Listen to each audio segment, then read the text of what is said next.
तो चलिए बच्चों बढ़ते हैं हमारे अगले एग्जाम्पल की तरफ, दैट इज एग्जाम्पल नंबर 17। ठीक है ना, क्या है 17, क्या कह रहा है, if the coefficients of r minus fifth and twice r minus oneth terms in the expansion of 1 plus x raise to 34 are equal, find r। है ना, आपको क्या दिया हुआ है कि ये जो 1 प्लस एक्स रेज़ टू 34 है इसके एक्सपांशन में की r minus fifth term and twice r minus oneth terms जो है उनके कोएफिशिएंट्स जो है वो इक्वल है ना। इस बात को आप समझिएगा कि ये जो आपको बायनोमियल दिया हुआ है 1 प्लस एक्स रेज़ टू 34, ठीक है, इसकी कौन सी term, r minus fifth term and twice r minus oneth term, इसके कोएफिशिएंट्स अगर इक्वल है तो आपको क्या निकालना है, r की वैल्यू निकालना है। ठीक है ना, क्या निकालना है, r की वैल्यू निकालना है। और हमें क्या दिया हुआ है कि coefficients of r minus fifth term and twice r minus oneth terms are equal. ठीक है, तो देखिए हम लोग किससे लिखेंगे सॉल्यूशन, लिखिएगा solution for the example number 17। ठीक है, एज वी नो दैट, ठीक है, एज वी नो दैट, ठीक है, as we know that general term, ठीक है, जनरल टर्म, ठीक है, general term in the expansion, ठीक है, इन द एक्सपांशन, ठीक है ना, इन द एक्सपांशन ऑफ, ठीक है, in the expansion of 1 plus x raise to 34, ठीक है, 1 plus x raise to 34 is given by, ठीक है ना, इज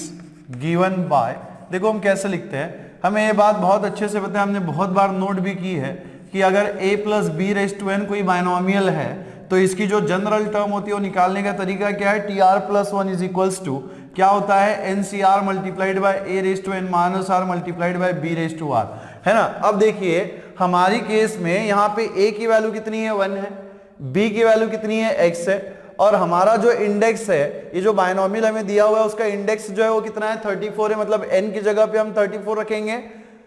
a की जगह पे हम 1 रखेंगे और x की जगह पे हमें कितना रखना है, सॉरी b की जगह पे हमें क्या रखना है, x रखना है। तो यहाँ पे देखिए जो जनरल टर्म मिलेगी किसकी एक्सपांशन की, 1 प्लस एक्स रेज़ टू 34 के एक्सपांशन की जो जनरल टर्म मिलेगी वो क्या होगी, t r plus one is equals to, now यहाँ पे देखिए n की जगह पे हमें 34 रखना है, तो 34 सी आर मल्टीप्लाइड बाय, यहाँ पे देखिए a raise to n minus r, a की जगह पे हमें क्या रखना है 1, सो 1 रेज़ टू कितना हो जाएगा 34 माइनस आर, एंड देन क्या है b raise to r, b की वैल्यू यहाँ पे कितनी है x, तो कितना हो जाएगा x raise to r, so t r plus one is equals to, ठीक है, t r plus one is equals to, यहाँ पे देखिए कितना मिलेगा 34 सी आर, ठीक है, 1 रेज़ टू 34 माइनस आर। अब देखो r की वैल्यू ना कोई भी होने दो, हमें कोई फर्क नहीं पड़ता, क्यों, क्योंकि हमें ये बात पता है कि 1 का हम कितना भी पावर लेंगे, 1 का हम कितना भी पावर लेंगे, 1 को हम कितने भी टाइम्स मल्टीप्लाई करेंगे तो हमें 1 ही मिलेगा। मतलब ये 1 रहेगा, 1 into x raise to r कितना होना चाहिए, एक्स रेज़ टू आर कितना हो जाएगा, एक्स रेज़ टू आर। तो ये हो गई हमारी जनरल टर्म किसके एक्सपांशन की, 1 प्लस एक्स रेज़ टू 34 के एक्सपांशन की। इस जनरल टर्म का यूज करके हम क्या कर सकते हैं, r minus fifth term and twice r minus one तो टर्म जो है वो निकाल सकते हैं। ठीक है, नाउ टू फाइंड, ठीक है, टू फाइंड, ठीक है, टू फाइंड आर माइनस, ठीक है, आर माइनस फिफ्थ टर्म, ठीक है, to find r minus fifth term. पहले हम आर माइनस फिफ्थ टर्म निकालेंगे, तो यहां पे देखिए आर माइनस फिफ्थ टर्म में T r minus fifth term हमें निकालना है ना, क्या निकालना है, टी आर माइनस फाइव हमें निकालना है। देखो आर प्लस वन टर्म का मतलब क्या होता है, टी आर प्लस वन। तो ये जो आर माइनस फिफ्थ टर्म है इसको हम कैसे निकालेंगे, T r minus five. But ये जो टी आर माइनस फाइव है इसी को तो हम ऐसे नोट कर सकते हैं ना, T r minus six plus one लिख सकते हैं ऐसे, T r minus six plus one, minus six plus one कितना हो जाएगा, फिर से माइनस फाइव। ना अब हम क्या करेंगे, इस जनरल टर्म का यूज करेंगे। देखिए जब टी आर प्लस वन था तो जो जनरल टर्म थी वो हमें क्या मिली, क्या मिली, 34 c r multiplied by x raise to r. अब यहाँ पे देखो t r minus six plus one है, तो इसको अगर हम इसके साथ कंपेयर करें तो ओनली डिफरेंस क्या है, आर की जगह पे क्या आर माइनस सिक्स है। तो हम यहाँ पे क्या करेंगे, आर की जगह पे आर माइनस सिक्स रखेंगे तो क्या मिलेगा, 34 सी आर माइनस सिक्स, यहाँ पे multiplied by x raise to कितना होना चाहिए, आर की जगह पे हमें क्या रखना है, आर माइनस सिक्स। ठीक है, so therefore this is the r minus fifth term and ये जो 34 सी आर माइनस सिक्स आपको दिख रहा है ये क्या है, कोएफिशिएंट है, किसका कोएफिशिएंट है, आर माइनस फिफ्थ टर्म का कोएफिशिएंट है। ठीक है, सो दिस विल इंप्लाइज, ठीक है, this will implies 34 c r minus six is a coefficient, is a coefficient, is a coefficient of किसका कोएफिशिएंट है बेटा ये, ठीक है ना, किसका कोएफिशिएंट है, r माइनस फिफ्थ टर्म, ठीक है, r माइनस फिफ्थ टर्म। तो जैसे हमने r माइनस फिफ्थ टर्म का कोएफिशिएंट निकाला, वैसे ही हम लोग क्या कह सकते हैं, twice r minus one term का भी कोएफिशिएंट यहाँ पे निकाल सकते हैं। तो यहाँ पे देखिएगा twice r minus one term निकालना, इसका मतलब क्या, t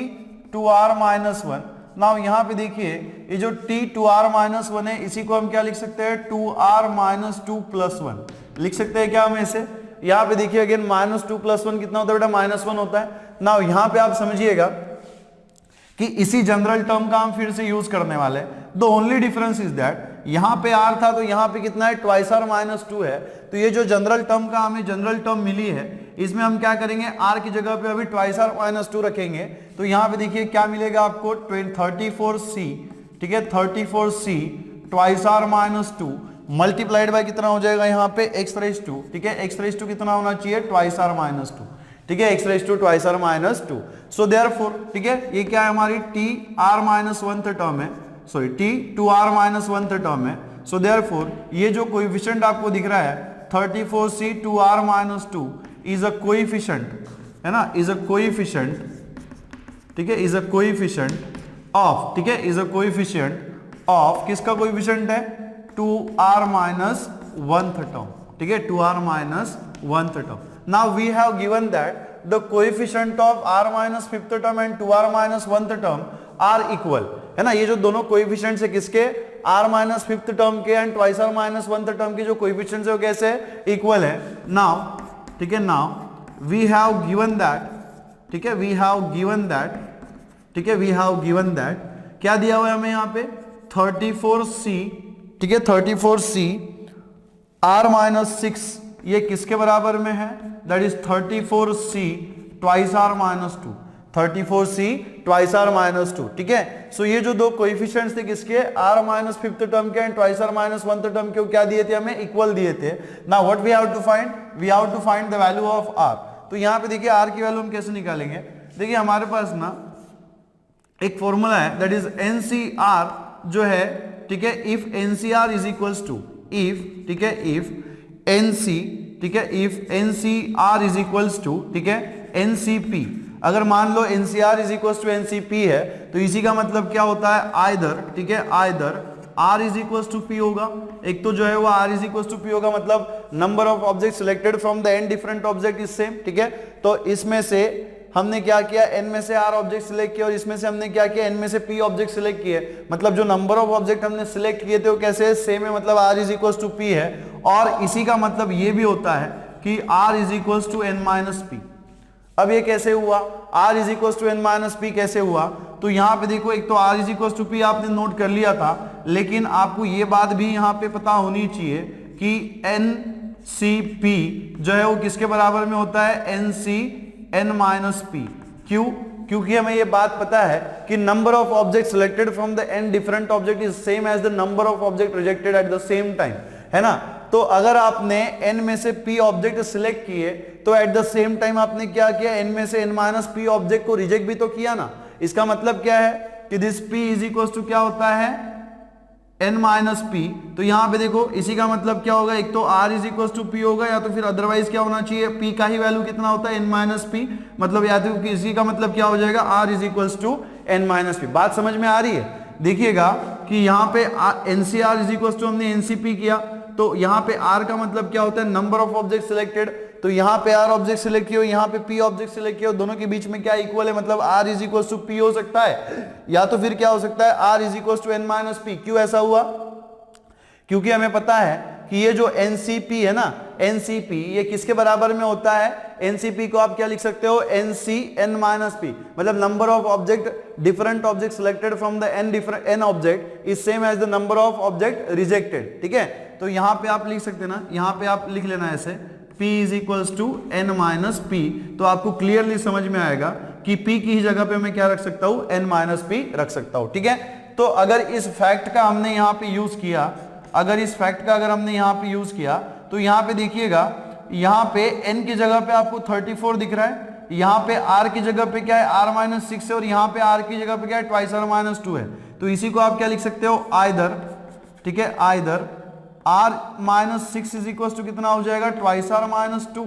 और क्या होना चाहिए, ठीक है, और क्या होना चाहिए, r इज इक्वल्स टू, ठीक है, r minus 6 is equals to, यहाँ पे देखो n की वैल्यू कितनी है 34 माइनस, ठीक है, p का वैल्यू कितना है यहाँ पे ट्वाइस r माइनस 2, कितना है ट्वाइस r माइनस 2। देखो इसी फैक्ट का हमने यहाँ पे यूज किया कि एनसीआर इज इक्वल टू क्या होता है एनसीपी, तो अगर if NCR is equal to NCP है, इसी का मतलब क्या है, either r is equal to p और r is equal to n minus p। तो यहाँ पे देखो ना ओनली डिफरेंस क्या है, यहाँ पे r की जगह पे आपका कितना, ये r मान लो, इसको आप p मान लो, ठीक है। तो r is equal to p का मतलब क्या, r minus 6 is equal to twice r minus 2, और ठीक है, और इसी को आप क्या लिख सकते हैं, r minus 6 is equal to n minus, n की वैल्यू कितनी है 34 और p की वैल्यू कितनी है ट्वाइस r माइनस 2। नाउ देखो इन दोनों को अगर हम सॉल्व करें तो देखिएगा आपको क्या मिलेगा, यहाँ पे आप देखिएगा जो r है ना, ये माइनस 2 को इधर शिफ्ट कर दो, कितना हो जाएगा plus 2 minus 6 is equals to, और यहाँ पे देखिएगा अगर हम r को इधर लेके जाए तो कितना हो जाएगा ट्वाइस r माइनस r, और यहाँ पे देखो r minus 6 is equals to, यहाँ पे देखिए 34 जो है एज इट इज है, माइनस साइन से अंदर मल्टीप्लाई करेंगे, माइनस ट्वाइस r और माइनस ऑफ माइनस कितना हो जाएगा प्लस 2। इसी को देखो आप कैसे लिख सकते हो, ठीक है, यहाँ पे देखिए ट्वाइस r माइनस r कितना हो जाएगा, r हो जाएगा, एंड 2 माइनस 6 कितना होना चाहिए, माइनस 4 होना चाहिए, ठीक है, कितना होना चाहिए माइनस 4। और यहाँ पे देखो, ठीक है, और यहाँ पे देखिएगा कि r माइनस, देखो माइनस ट्वाइस r है, माइनस ट्वाइस r को हम इधर लेके आ जाएंगे, ट्वाइस r यहाँ पे r ऑलरेडी है, ये कितना हो जाएगा ट्वाइस r प्लस r, और यहाँ पे देखिएगा ये 34 प्लस 2 कितना हो जाएगा 36, ठीक है, 34 प्लस 2 कितना हो गया, ये 36 हो गया, ठीक है 36, और यहाँ पे देखिए प्लस, ये माइनस 6 को इधर शिफ्ट कर देंगे तो ये कितना हो जाएगा प्लस 6 हो जाएगा। तो यहाँ पे देखिए this is r is equal to minus 5, है ना, r is equal to minus 5, और यहाँ पे क्या मिलेगा, देखो आपको ट्वाइस r प्लस r कितना हो जाएगा 3r, और यहाँ पे देखिएगा 36 प्लस 6 कितना होना चाहिए, 36 प्लस 6 कितना हो जाएगा 42, कितना हो जाएगा 42 हो जाएगा, that is r is equal to कितना होना चाहिए, ठीक है, r इज इक्वल टू कितना हो जाएगा ठीक है ना, r इज इक्वल टू कितना होना चाहिए 1, ठीक है ना, और ये कितना मिलेगा आपको, देखो 3 1 जा 3, रिमेनिंग इज 1, ठीक है ना, 3 4 जा कितना होना चाहिए 4, दैट इज 14, ठीक है, कितना मिलेगा 14 मिलेगा। इसका मतलब क्या है कि यहाँ पे देखो r की आपको दो पॉसिबल वैल्यूज मिली है ना, r की जो है वो आपको दो पॉसिबल वैल्यू, एक बार आप चेक कर लीजिएगा, ठीक है, 14 3 जा तो 14 2 जा कितना होता है 28, 28 में अगर आप फिर से 14 डाल देंगे तो कितना हो जाएगा 32, 32 प्लस 42, है ना। तो r की यहाँ पे आपको दो पॉसिबल वैल्यूज मिली है, एक तो आपको r is equal to minus 4 मिला है, r इज इक्वल टू 14 मिला है। अब हम एक्सेप्ट क्या करेंगे, तो यहाँ पे देखिएगा कि यहाँ पे r जो होता है ना वो नेचुरल नंबर होता है, r can not be negative, r negative यहाँ पे नहीं हो सकता, तो हम लिखेंगे कैसे, मैं यहाँ पे आपको नोट करके दे रहा हूँ, ठीक है ना, यहाँ पे आपको नोट करके दे रहा हूँ, सिंस, ठीक है, सिंस r बीइंग, ठीक है, सिंस r बीइंग, ठीक है, r बीइंग नेचुरल नंबर, ठीक है, r कैसा होता है यहाँ पे नेचुरल नंबर होता है, ठीक है, since r being natural number, so therefore, ठीक है, therefore r is equals to minus 4 is not possible, is not possible, r is equals to minus 4 जो है वो यहाँ पे पॉसिबल नहीं है, सो देयरफॉर हमारा जो वैल्यू है वो कितना होना चाहिए, r इज इक्वल्स टू 14, जो r की वैल्यू होगी वो क्या होगी 14 होगी, लिखिएगा।